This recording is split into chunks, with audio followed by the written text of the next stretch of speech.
Hey guys, so we're going to do the upgrade or repair, I should say, on the grounding systems inside the Duplicator i3 box, control box, and power module here.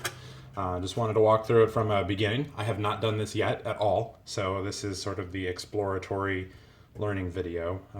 Looks like I've got a couple of different sized bits here.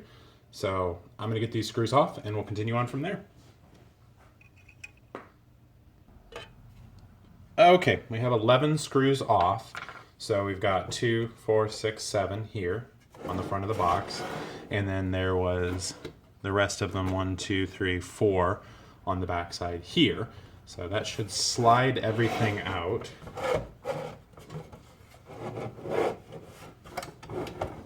Except that we're still connected on the front side. So I'm going to have to do some manipulation here to figure out how to actually get this thing off. Okay, so I was actually able to just slide this whole unit back and out, exposing the Melzi board inside there. And then we can also see our power supply here.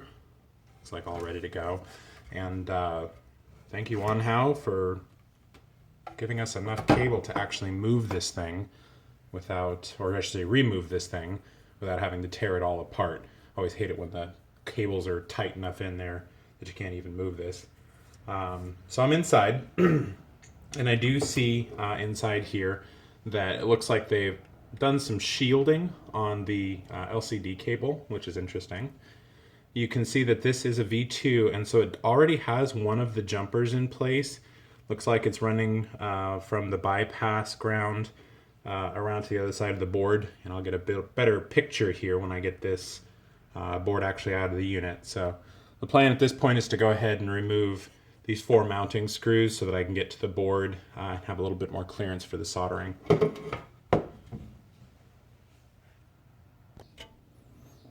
So I've removed those 4 mounting screws and about to pull the Melzi board out here and realize that, of course, it's still attached to the LCD. I don't really want to remove the control panel there for the LCD, but it looks like they've gone ahead and tacked the cable on with hot glue here on the board itself, and also there's another spot down here that they've tacked it directly to. I assume this was to avoid the shipment issues of this coming in disconnected or having loosening problems. So I'm going to have to cut at least one side of this so that I can remove the cable and get to the board for some work. I could work on it here, but again, I don't want to have to fight with it while I'm trying to solder these traces. So that ended up being pretty quick. The corner of this was really just daubed on here to secure that in place. Again, that would have been great for transit issues as far as shipping. Wouldn't have really done, but of course we're not in a real high vibration, high stress environment here, so it's not a big deal. I'll probably leave that off, considered tacking it on again, but I'm sure in 6 months when I find out the vibration is shaking this loose, I'll feel bad about that. All right. So we can see we've got our board here, and the 3 things I'm wanting to do today are based on a couple of pieces of feedback here. So the hot-end MOSFET to ground jumper is actually already done. That came from the factory in the V2, just like shown in the video from Wanhao. So that's not something I'm going to need to do today. But what I am going to do is take the ETEMP here and move it to the same ground as the MOSFET. So I've cut a length of 18 gauge wire, and I've already tinned the tips here, kind of measured it out here. But basically what this is going to look like is we're going to jump from here to here, and we can already see that that ground is actually lacking a little bit of solder. So we'll clean that up. We'll bend this a little bit, and we'll put that in place with the soldering gun. I'm guessing this is why people on YouTube probably don't do things live. You always see the pretty after picture. We're all set up to solder now. Done it as best I can. So I'm going to go ahead and add a little bit of extra solder here. Oh, yep, that's why, because you keep looking intelligent. All right.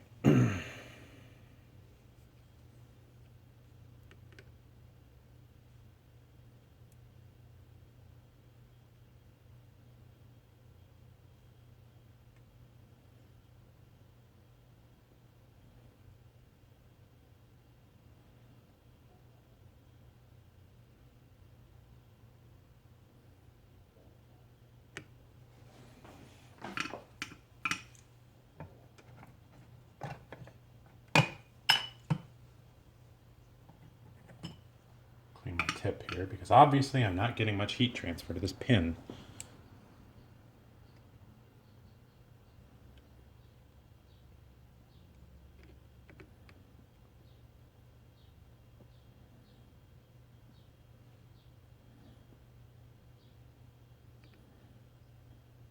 There we go.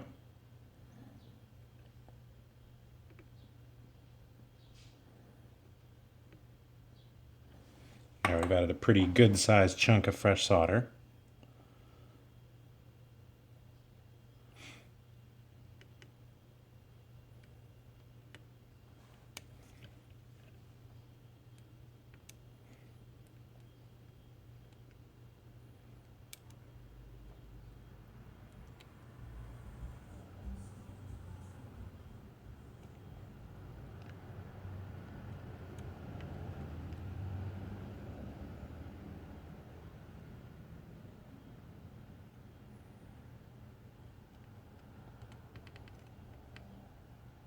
Almost as good as watching paint dry.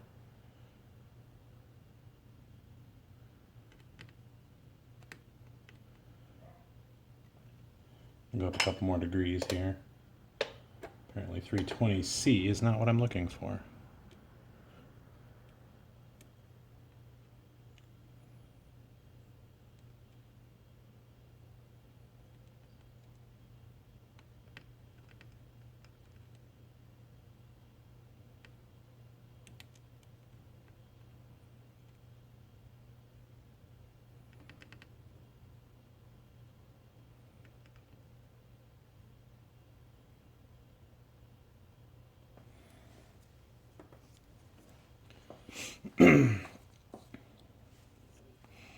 Got a decent tack.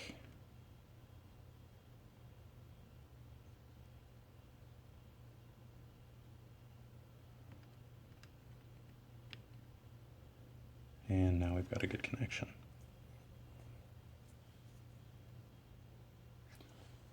Clean that up a little bit. Very nice. All right, going to the other side. All right.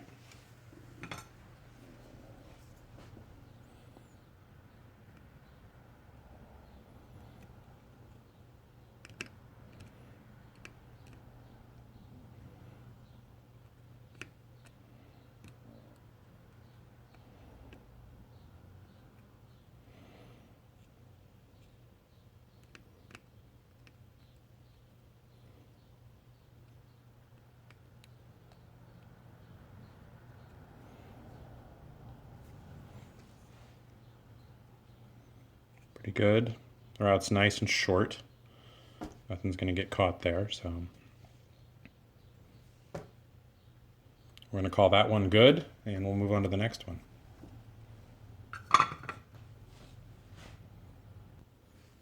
So here's our next one set up, and this is going to be the B-temp ground back over to the power ground here.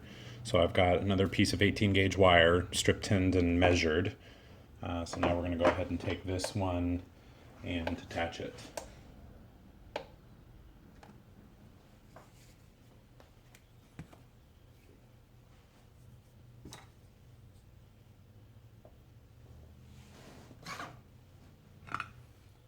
I really can't wait for the comments on my soldering skills, which are nearly non-existent, but have seemed to have gotten me through.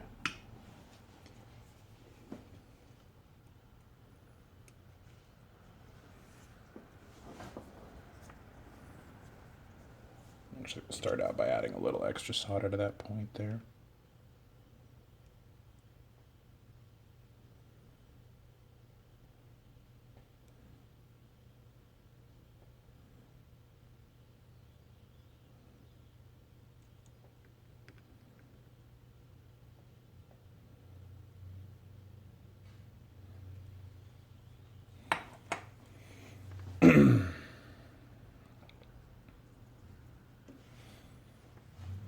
Let's go ahead and switch angles here. Okay.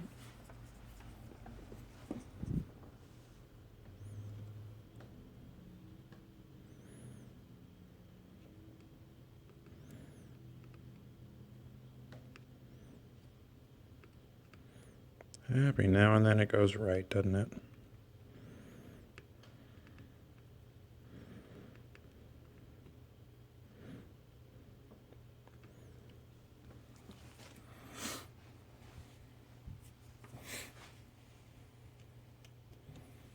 All right.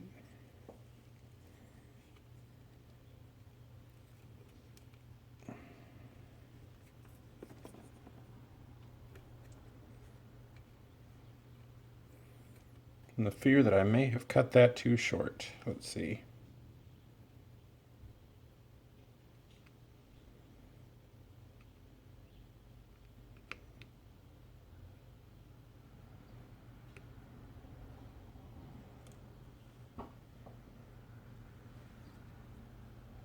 That is tight. But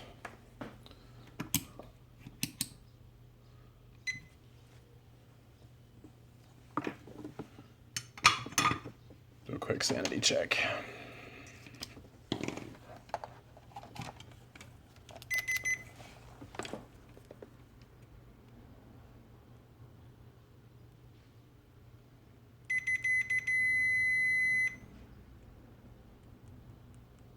Good. Good.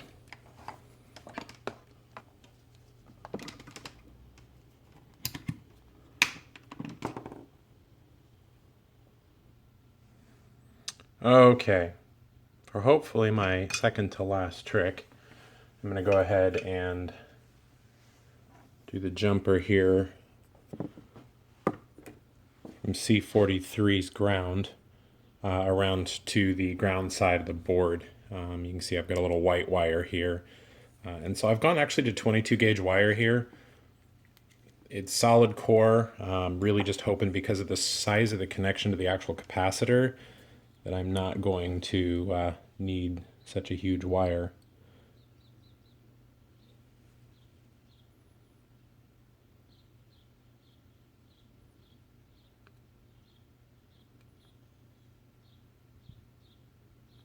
Nope, we need more temp.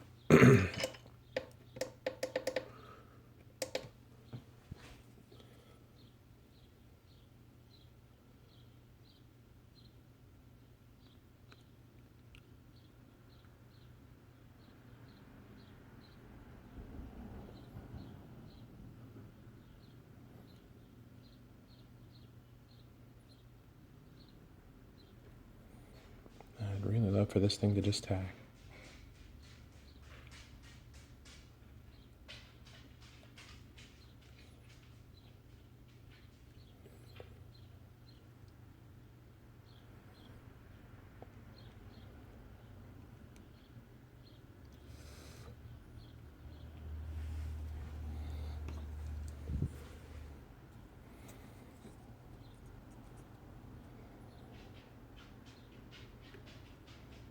And it didn't tack.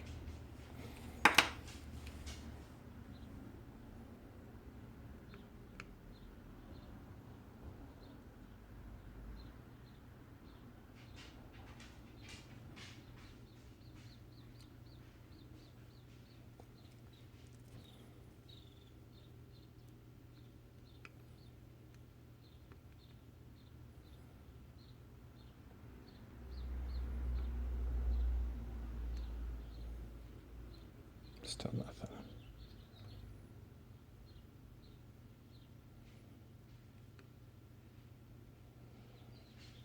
That felt pretty solid.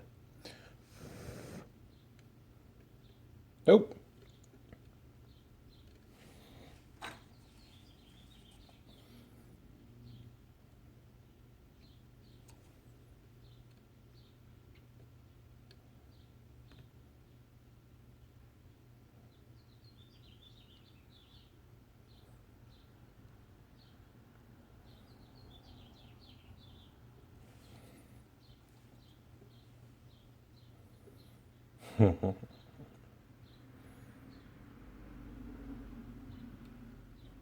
Coffee before soldering is just not the best idea.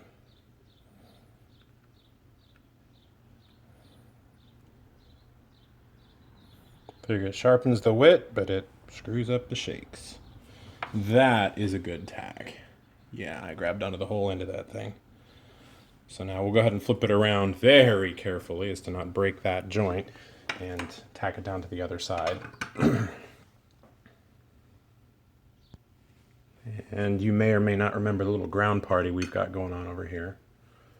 But here it is again, our third and final connection.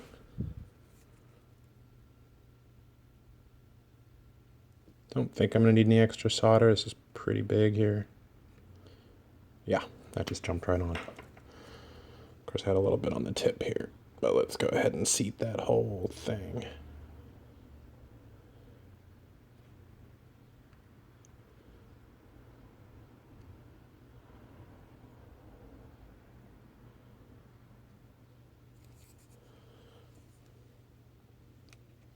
That's what I thought.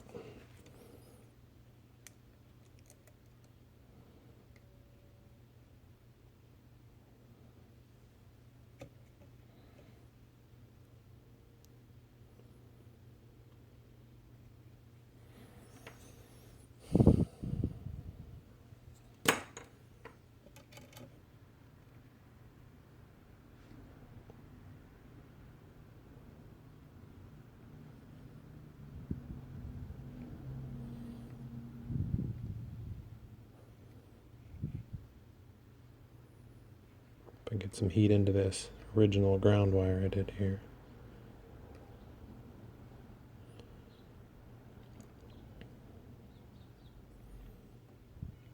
We'll bring the heat up again.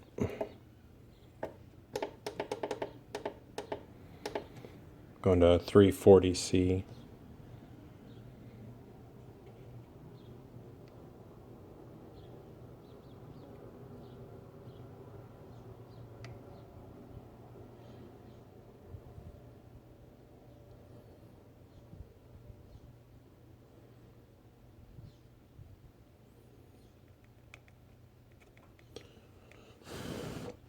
It's looking nice and shiny.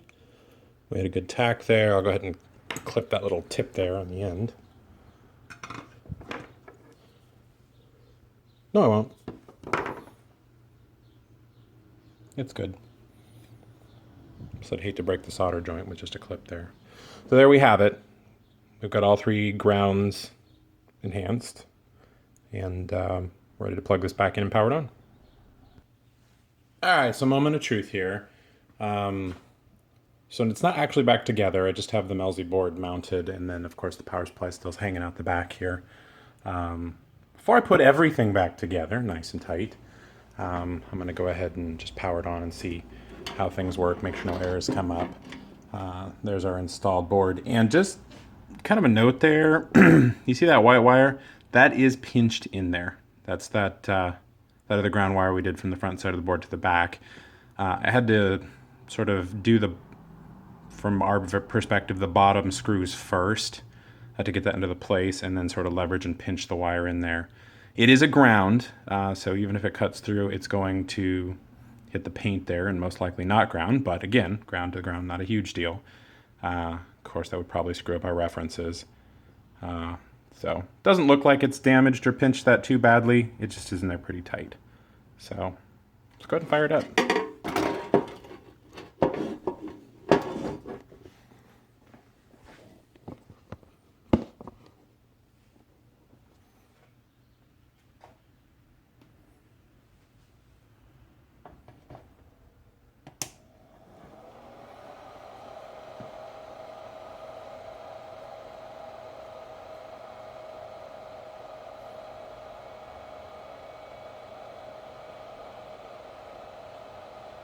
First good sign.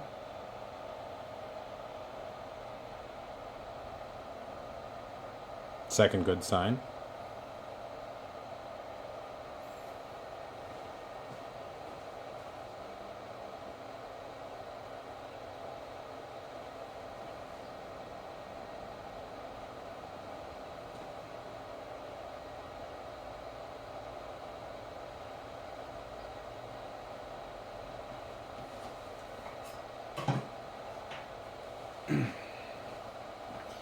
All right, so I'm going to pop the SD card in here.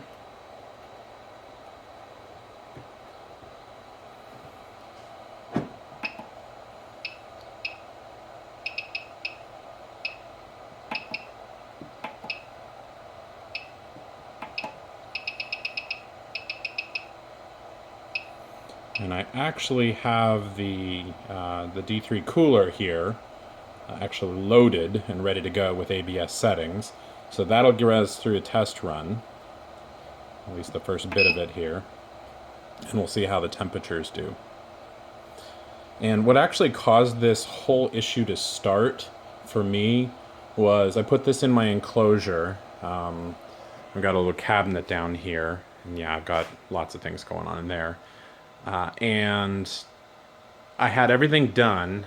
I had the D3 cooler in place, and it went to 245 or 250 when I was setting it for 235. And I think what's happening is that the hotbed was so close to the actual nozzle as it was preheating that it couldn't cool down. It couldn't adjust enough or quickly enough because of the temperature swings to get to the starting temp. So it was a good 40 minutes of it trying to get to the target low temp of 235 to start printing. Could never target below 235. So this is the reason I did this mod, was the temperature swings were keeping it from getting cool enough to starting to print. So I'll let that go, and we'll check in a minute and see if it's actually working correctly. Final stage, of course, will be to put it back in the enclosure. The idea was temperature retention in there, and then some dust remediation, since the garage gets dusty from time to time. Wanted to keep the environment clean for printing.